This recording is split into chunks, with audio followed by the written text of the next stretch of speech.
Baik, Assalamualaikum warahmatullahi wabarakatuh. Kita lanjutkan ya untuk materi High Performance Liquid Chromatography atau KCKT ya, kromatografi cair kinerja tinggi. Sebelumnya udah saya jelaskan ya di video yang pertama itu garis besar mengenai HPLC ini. Nah, ini ada sedikit tambahan aja sih. Jadi ini yang digambar di sini. Bentar ya. Oke, ini jadi HPLC itu nanti hasilnya seperti apa sih? Nah, ini ya hasilnya itu berupa kromatografi, itu nama metodenya. Kemudian hasil dari kromatografi itu disebut dengan kromatogram. Nah, kromatogram HPLC itu seperti ini ya. Ini contoh kromatogram HPLC. Nah, ini yang lebih sederhana ya, ini ya. Contoh kromatogram dari HPLC. Nah, bagaimana sih cara kita membaca kromatogram ini? Oke, sebentar. Jadi yang di bawah ini menunjukkan waktu ya, time atau waktu dalam menit ya, dalam hitungan menit. Jadi 5 menit, 10 menit, dan 15 menit. Nah, perhatikan di sini. Jadi ini puncak ini menunjukkan ini ada satu senyawa ya, satu senyawa, ini satu senyawa, dan ini satu senyawa. Jadi kalau misalnya ini dalam satu sampel, maka dalam satu sampel itu ada 3 senyawa. Senyawa A, senyawa B, dan senyawa C. Nah, yang paling pertama terbaca yakni senyawa A ini ya, senyawa A. Kemudian nanti senyawa kedua yang terbaca di detektor itu senyawa B. Pada menit ini berarti ini menit kelima, senyawa A-nya terbaca pada menit kelima. Kemudian senyawa B-nya, senyawa C terbaca pada menit ke-10 ya, kira-kira ini nggak nyampe sini ya, menit ke-9. Nah, kemungkinan nanti senyawa B ini terbaca di menit ini, mungkin di tengah ya, di tengah garis ini, di menit ke-6 atau ke-7. Nah, cara membaca HPLC. Oke, ini sebelumnya saya ingatkan kembali ya bahwa HPLC itu bisa digunakan untuk identifikasi dan bisa digunakan untuk kuantifikasi ya. Jadi identifikasi itu kita mau tahu di dalam sampel itu ada senyawa A enggak atau ada senyawa B enggak, itu disebut dengan identifikasi ya. Kita mengidentifikasi adanya suatu senyawa.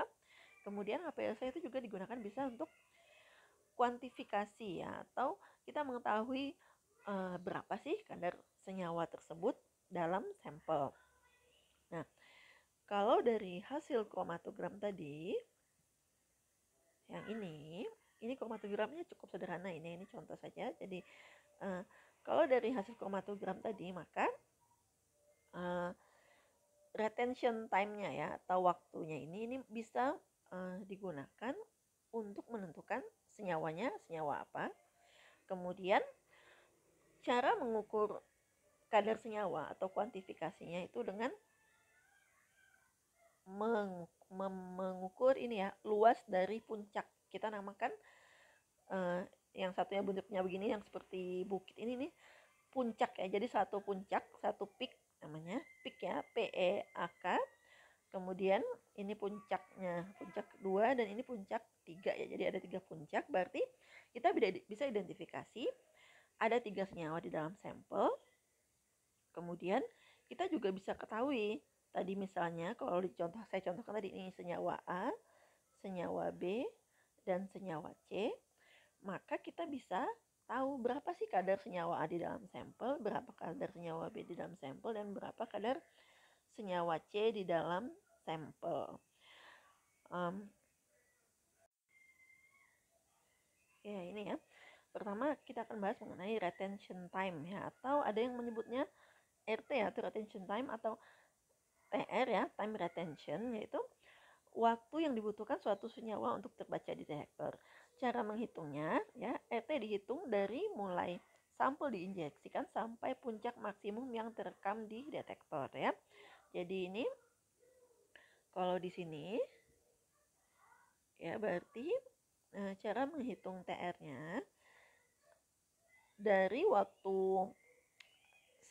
sampel diinjeksikan dari 0 ini ya, dari waktu 0 yang ini sampai ini ya puncak maksimum yang terekam oleh detektor yang di sini. Nah, ini kita tarik garis, kemudian kita sampai ke bawah ini kira-kira berapa menit ya. Kalau di sini kayaknya nggak nyampe 5 menit ya, sekitar 4,5 menit. Nah, itu yang disebut dengan retention time senyawa A. Jadi dari mulai senyawa tersebut diinjeksikan atau dimasukkan ke dalam HPLC, kemudian senyawa itu terbaca di detektor, kemudian nanti kita tarik garis ke puncaknya ini ya. Jadi bukan yang di sini, yang ini.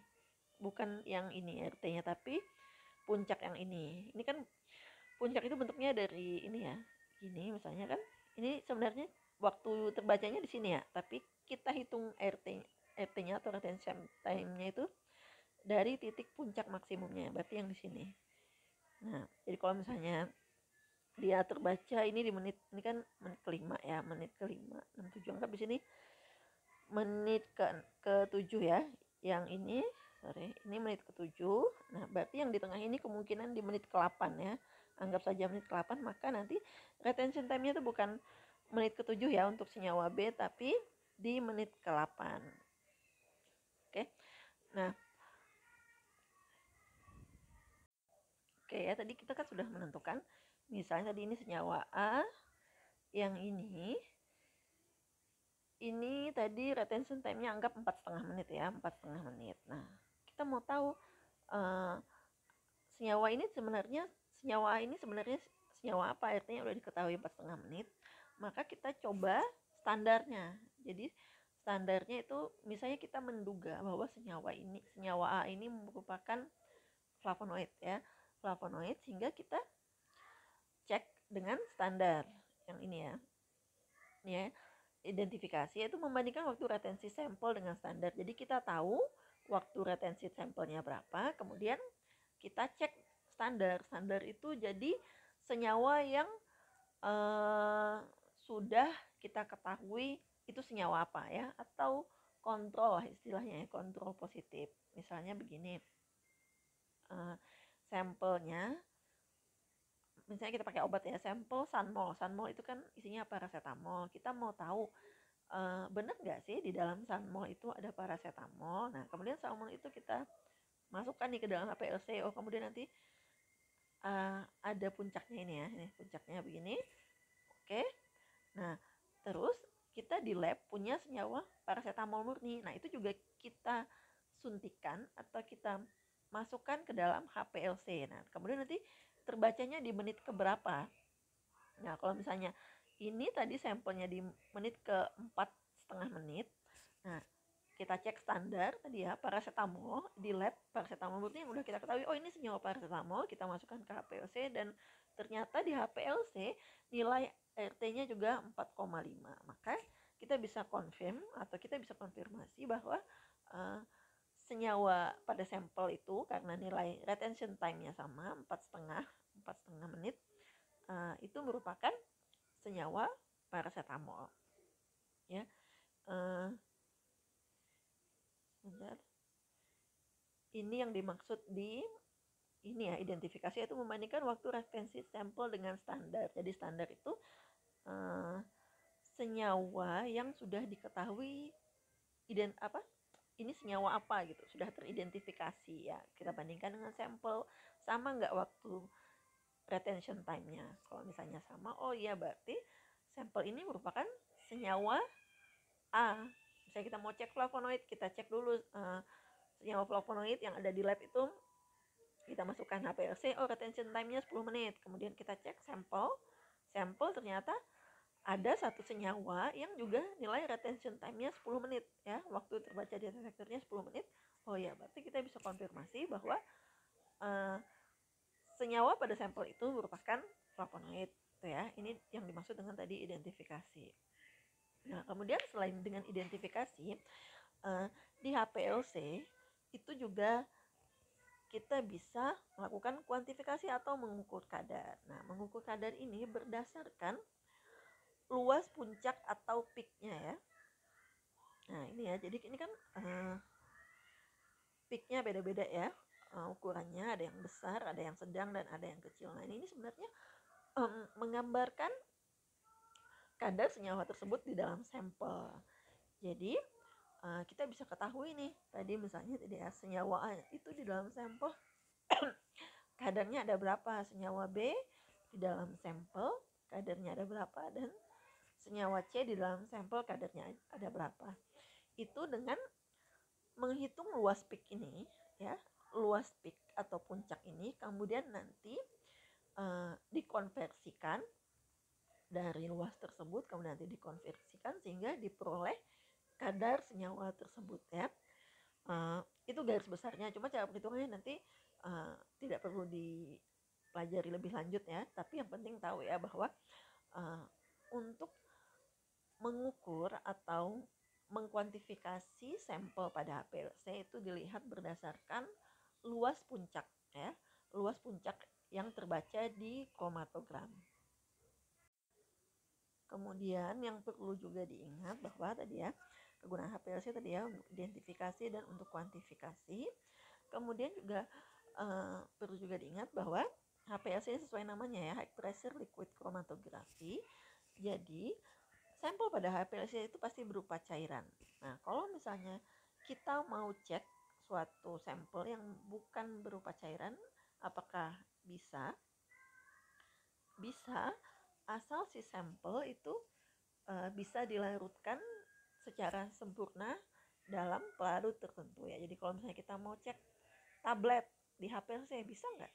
Bisa, tapi tabletnya kita gerus dulu, kemudian nanti kita larutkan ya. Atau kita mau cek ekstrak pada HPLC, apakah bisa ekstrak padat?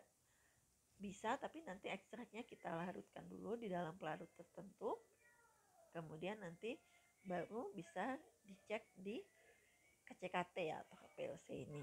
Nah, oke. Kemudian ini juga sempat saya singgung pada video sebelumnya, yaitu pada HPLC itu sama ya seperti pada kromatografi lainnya, itu ada fase diam, kemudian dia ada fase gerak. Nah, fase diam pada HPLC itu ada fase normal, di mana fase normalnya ini isinya berupa silika. Silika itu sifatnya polar ya. Nah, atau bisa berupa fase terbalik ya. Fase terbalik atau reverse phase ini, yang ini. Nah, fase terbalik ini isinya apa? Isinya sama, silika, tapi silikanya sudah dimodifikasi sehingga bersifat nonpolar ya. Karena silikanya bersifat nonpolar, maka nanti yang dimodifikasi pada fase gerak atau solvennya itu umumnya bersifat polar sampai semipolar. Dia harus kebalikan ya. Jadi kalau misalnya reverse phase-nya ini sifatnya nonpolar, maka kebanyakan fase gerak atau solvent yang digunakan itu sifatnya polar. Kalau dia normal phase ya, fase diamnya itu normal phase yang ini, berarti kan fase diamnya itu polar. Nah, maka nanti fase gerak atau solvent yang digunakan itu akan lebih banyak berupa pelarut nonpolar. Oke, kemudian yang perlu diperhatikan juga pada HPLC ini tadi, jadi ada macam-macamnya. Fase diamnya itu ada yang fase diam normal phase atau fase diam yang reverse phase atau fase terbalik ya. Reverse phase ini bahasa Indonesianya fase terbalik. Kemudian untuk fase gerak, nah fase geraknya ini juga pada HPLC itu ada, secara garis besar itu ada dua macam. Pertama, fase geraknya itu tetap selama elusi terjadi, atau dia berubah atau istilahnya namanya gradien ya, selama elusi terjadi. Elusi itu proses dari HPLC-nya ya. Jadi dari mulai disuntikan kemudian jadi elusi itu dimulai ketika sampel diinjeksikan ke HPLC-nya, kemudian nanti sampai senyawa terakhir itu keluar dari uh, kolomnya dan terbaca di detektor ya. Jadi sampai berakhirnya proses uh, proses pendeteksiannya itu disebut dengan elusi. Nah, jadi selama proses uh, kromatografi ini kita bisa gunakan solvent atau pelarut yang sama terus, misalnya kita pakai pelarutnya etanol aja, atau bisa kita ubah jadi misalnya ini ya, atau berubah gradien selama elusi terjadi yang ini. Jadi misalnya di sini ya, ini ilustrasi aja. Jadi misalnya kita di 10 menit pertama kita pakai etanol, kemudian nanti ini sampai sini ya, di 10 menit pertama kita pakai etanol, kemudian nanti kita bisa ganti ya pelarutnya itu.